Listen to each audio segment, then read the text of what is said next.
In this edition of Oxford News This Week, we honor our local hero, and a deer head ends up at the school. All that and more, the Oxford News begins right now.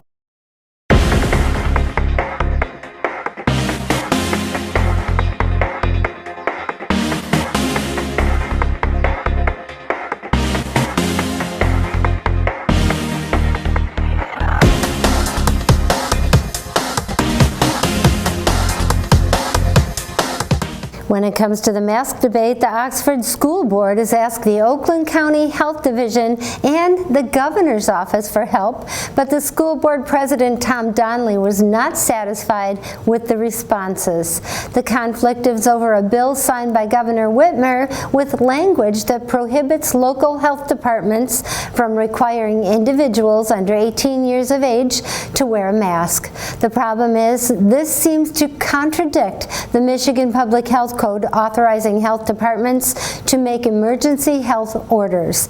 The board requested a legal opinion from the Michigan Attorney General to reconcile the conflict, but the responses fell short of a resolution. Senator Rosemary Bayers said the AG cannot issue a formal opinion because mask mandates are the subject of an ongoing litigation, as well as legislation, and schools are not in jeopardy of losing funding should they not follow the county mandate.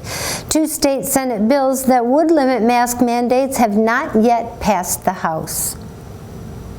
While the community voted down the library bond proposal with much public conversation, both pro and con, Library Director Brian Cloutier said it's time to move on. The community has been heard by Brian. While he is unclear if and when the library board will pursue another expansion attempt, he does state there are more immediate issues for the library to tackle, starting with upgrading the HVAC system. According to Brian, the system needs replacing, and once that's done, the board will re-evaluate the larger picture and start a new dialogue. Cloutier said for the good of the community, it's time to come together as one community again, which is more important to him personally than the expansion right now. If you're curious about where to get the COVID-19 booster or are interested in getting one for a youth, the booster and youth vaccines are approved and available for free right here in Oxford. According to pharmacist Tim Davidson, adults ages 18 and older are able to get boosters at least 6 months after their first 2 doses for both Pfizer and Moderna, or 2 months after the Johnson & Johnson, as long as the full doses have been received. The Moderna dose is half the original. The other 2 are full doses of the vaccine, which helps to produce antibodies. The drill to receive the shot is the same. Call ahead, set an appointment, and once it's administered, patients are asked to stay put for 15 minutes in case of an allergic reaction. A 20 microgram lower dose of the adult Pfizer is approved for children ages 5 through 11. Vaccines are available at Hometown Pharmacy, Rite Aid, Meyer, and other pharmacies and medical centers in Oxford. It was more than just graffiti outside the pool entrance of the Oxford High School that caught staff's attention last week, but a severed deer head caused Principal Steve Wolf to immediately call the Oakland County Sheriff. According to Wolf, the vandal used red paint to write out several non-concerning messages outside the pool entrance and then climbed onto the roof to paint windows. The deer head was obtained from a roadkill, and a suspect was quickly identified from security footage, and an investigation is ongoing. There was no shortage of honoring veterans last week, and on Veterans Day, Oxford Township representatives were honored to attend the 17th annual Veterans Day ceremony held at the Great Lakes National Cemetery in Holly. The township also highlighted the military service of longtime Oxford resident, 96-year-old Donald Steiner, one of our few World War II veterans left in Oxford. Steiner served in both the European European and Pacific theaters during the war, starting out as a member of the National Armed Guard with a group of gunners, signalmen, and radio operators. Thank you for your service, Mr. Steiner. And to the rest of you vets. Seymour Lake Park is one of the jewels of our community and continues to grow more beautiful by the day. This past week, the park was further enhanced with 30 Somerset maple trees as part of a Memorial Maples program that began in 2018. Each tree is sold in the name of a loved one. If you're interested in contributing to the beauty of the park in the name of a lost loved one, contact the Parks and Rec Department by calling 248-628-1720 or go to oxparkrec.org.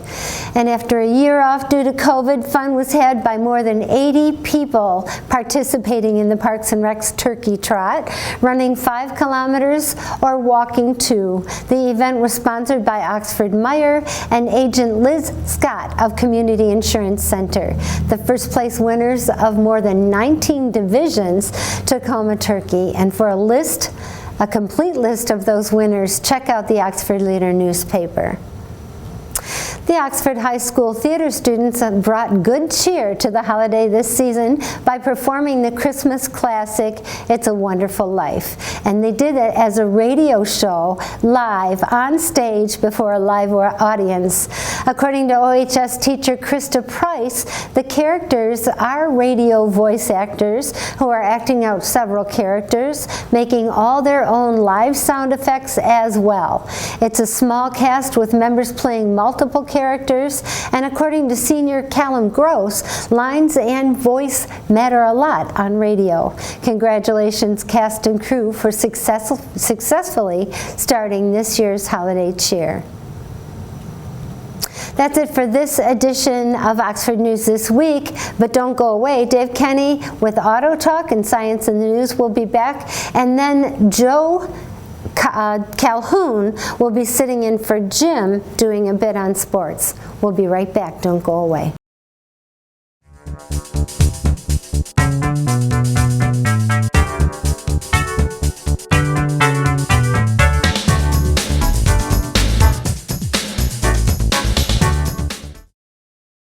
Welcome to Auto Talk. I'm Dave Kenny, and this story is taken from Automotive News. General Motors will temporarily stop offering heated seats, one of the most popular options among vehicle buyers, in many of its crossovers and all but the top-end trims of its full-size pickups starting last week because of the ongoing microchip shortage. Affected vehicles will also not be built with ventilated seats or a heated steering wheel until chip supplies improve. But GM said it's able to reinstate 3 other features it previously eliminated to conserve chip supplies, including digital temperature displays and in some pickups. Starting as soon as November 15th, heated and ventilated seats will no longer be installed on more than a dozen nameplates, including the Chevrolet Colorado, Blazer, and Equinox, and the GMC Canyon and Terrain, GM told dealers in a letter dated November 12th.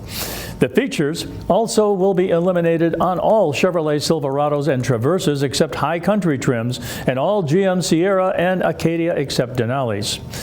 Heated steering wheels will be eliminated from many of the same vehicles, as well as Chevrolet and GMC full-size SUVs starting November 22nd. The changes are expected to remain in place through the 2022 model year. Buyers will receive credits of $150 to $500 as compensation, according to the letter, a copy of which was obtained by Automotive News. Every effort was made to protect as much as possible, GM spokesman Sabin Blake said. That's why only certain trims are impacted. Heated seats are consumers' most wanted vehicle feature, according to a study published this month by Auto Pacific. 2/3 of the 88,998 customers surveyed said they wanted heated seats in their next vehicle. Half of the respondents said they wanted ventilated seats, which was the 9th most popular feature. Automakers industry-wide have idled production lines and eliminated vehicle features this year because of the chip shortage. GM previously removed climate-controlled digital temperature displays, side blind zone alert, and Super Cruise driver assist technology on certain 2022 nameplates, but those features are now available in response to a better flow of semiconductors in our supply chain, the letter said. GM has resumed regular production schedules at most of its North American assembly plants. The automaker said it was exploring whether it could retrofit vehicles with heated and ventilated seats and heated steering wheels as parts become available. By taking these measures, it will enable continued production and delivery of inventory to help respond to the strong customer and dealer demand for all of our products as the industry continues to rebound and strengthen, the letter said. A limited number of affected vehicles already have been sold to customers who are awaiting delivery, Blake said. Dealers are responsible for contacting customers about sold orders immediately, according to the letter. Well, that's it for this edition of Auto Talk. I'm Dave Kenny, and we'll be right back. Do you love local sports? Whether it's Oxford High School or Parks and Rec, you can buy copies of each game. To purchase your copy, call us at 248-628-9658 or give us an email at manager@occtv.org or talk to us at the next game. Hopefully we'll see you there. You're now watching The Sports with Joseph Calhoun. A total of 88 people participated in the annual Turkey Trot, either by running 5 kilometers or walking for 2 at Seymour Lake Township this Saturday on November 6th. The event was organized by Oxford Township Parks and Recs and sponsored by Oxford Meyer and agent Liz Scott of Community Insurance Center. The first place winners of each division took home a frozen turkey from Meyer, while all registered walkers who crossed the finish line were entered into a drawing to win a turkey. All other turkey winners and their finish times are available in this week's Oxford Leader. Longtime member of the Oxford community, Gregory Brooks, is the Detroit Lions 2021 Fan of the Year. Now living in Metamora, Brooks is a 35-year season ticket holder who regularly hosts tailgates at Ford Field and has only ever missed 3 home games in 35 years. Since then, Brooks has been a dedicated fan of the Lions, finding a continual interest in the team's underdog status. As Fan of the Year, Brooks joins 31 other NFL superfans at the Los Angeles Super Bowl 56 this year. I'm Joseph Calhoun, and that's The Sports.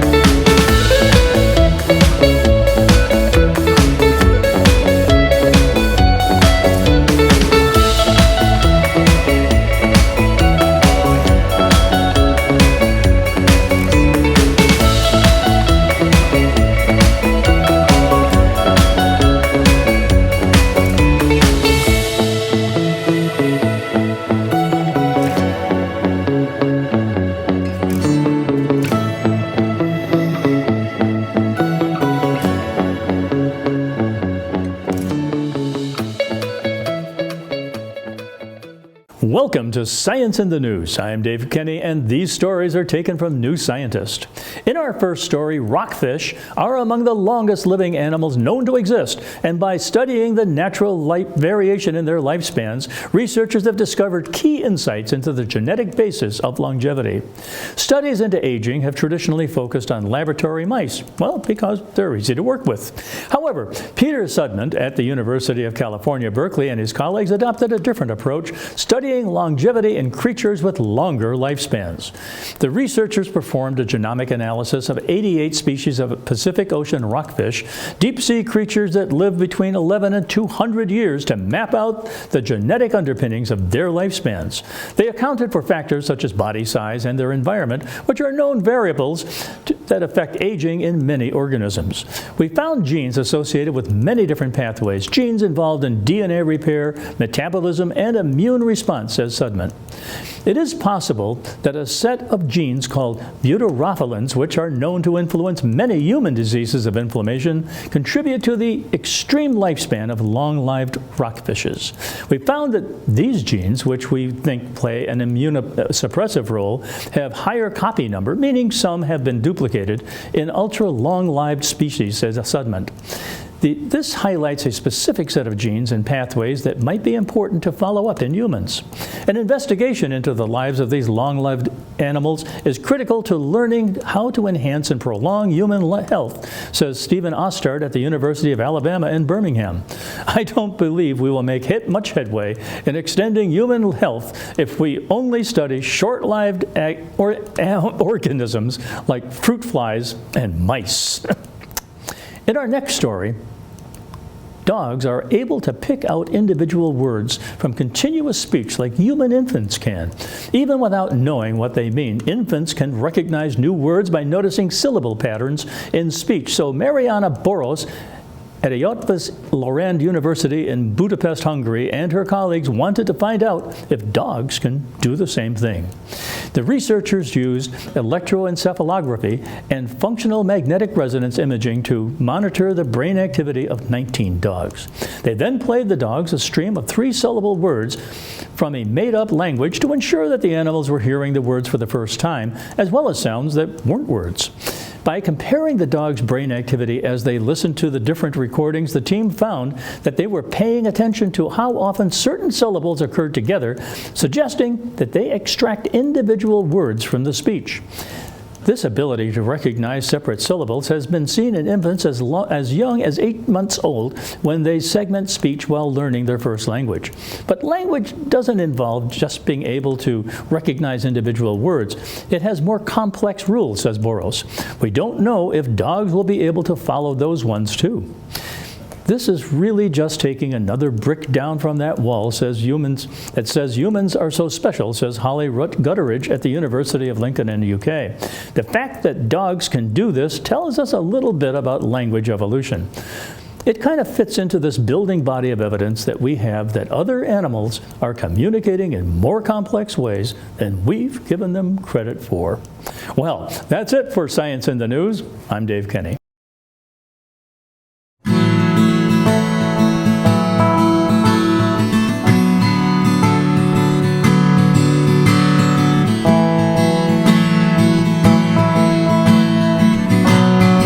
That's it for Oxford News this week. If you'd like to learn more about these stories and others, you can go to the Charter Township of Oxford Facebook page, the Oxford Leader newspaper. You can go to our Facebook and YouTube page.